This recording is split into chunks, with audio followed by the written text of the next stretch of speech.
Okay, so I'm going to show you the steps to find an inverse, and I'll do an example as we go along.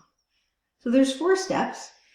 Say you have a function f of x, and over here I'll do my example.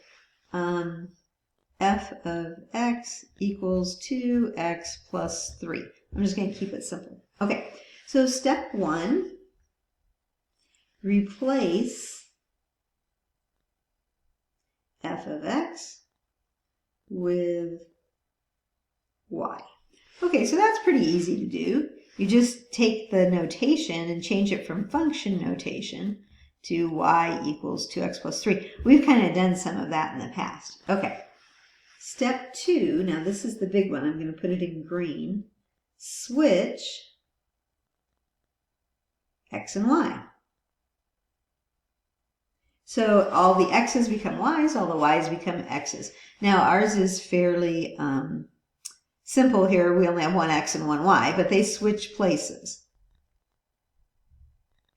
Okay, but now you're in the world of the inverse. Okay, once they switch, you're, inverse. Okay, then step 3, solve for y. So whatever equation you get, you want to solve for y. So I'm going to subtract 3 from both sides. I'm going to divide both sides by 2.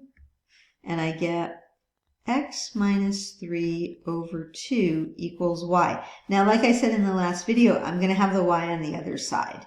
Okay, so I'm going to just change that to y equals x minus 3 over 2. Okay, step 4 then. You replace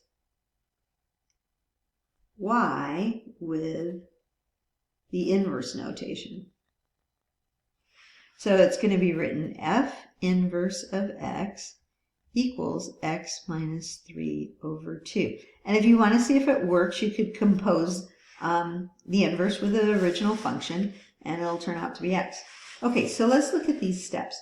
3 of them, I mean, there's not a lot of work to. Here you're changing notation. Here you're switching x and y. The last one, you're changing notation again. So it's step 3 where you have to solve for y. That's going to be the big one. Okay. In the next video, I'm going to talk more about domain and range, and that's really important.